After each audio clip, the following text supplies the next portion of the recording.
Hello friends, स्वागत है आपका अपने channel short and steno academy में। आज का डिक्टेशन है हिंदी आशुलिपि ओपी शुक्ला भाग 6 80 वर्ड पर मिनट। डिक्टेशन 35। डिक्टेशन शुरू होगी 5 सेकंड बाद। स्टार्ट। अध्यक्ष महोदय, मैं आपका बहुत आभारी हूँ कि आपने मुझे इस अवसर पर सदन में बोलने का अवसर दिया है। यह जो प्रस्ताव सदस्य महोदय ने यहाँ सदन में प्रस्तुत किया है, उस पर दोनों तरफ के लोगों ने अपने अपने विचार प्रकट किए हैं।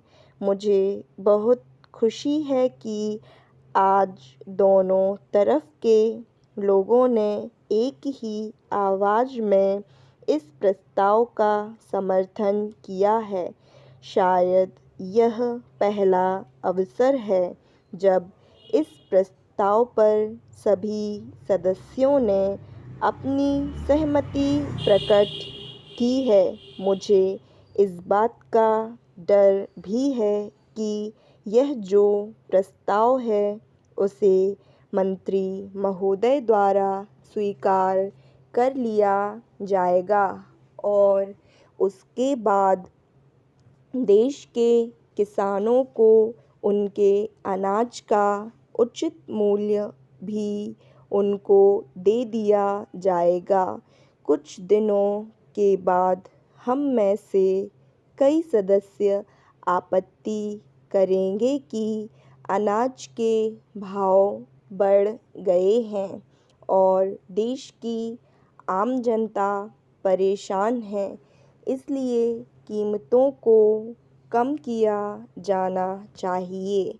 ऐसी अवस्था में मेरी समझ में यह नहीं आता है कि यह सदन किसानों को उनके अनाज का उचित मूल्य दिलाने में सहायता करेगा या देश की आम जनता को सस्ता अनाज दिला सकेगा।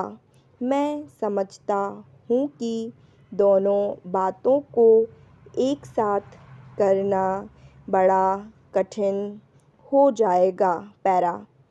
अध्यक्ष महोदय, यह हमारे देश का सौभाग्य है कि यहाँ पर खेती में काम करने वालों की संख्या बहुत अधिक है।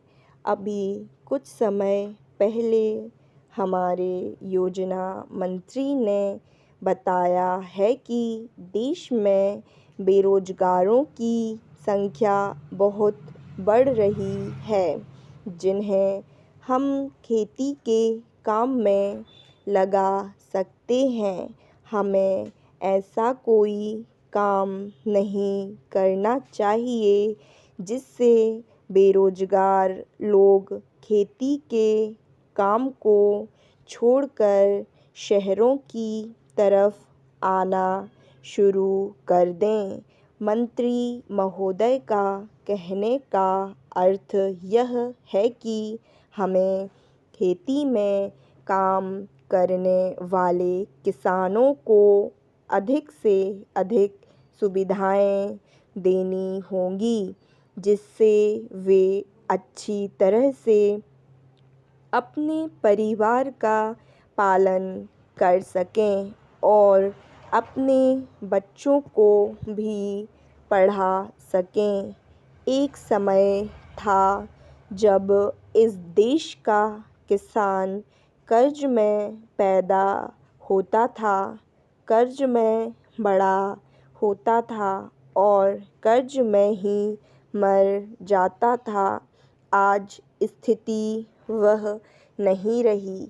इसी तरह से यदि हमारी सरकार किसानों की भलाई के लिए कार्य करती रही तो किसानों को भी पूरा विश्वास हो जाएगा कि सरकार उनके हित चाहती है और उन्हें पूरा सहयोग देकर खेती की पैदावार को बढ़ाना चाहती है। स्टॉप।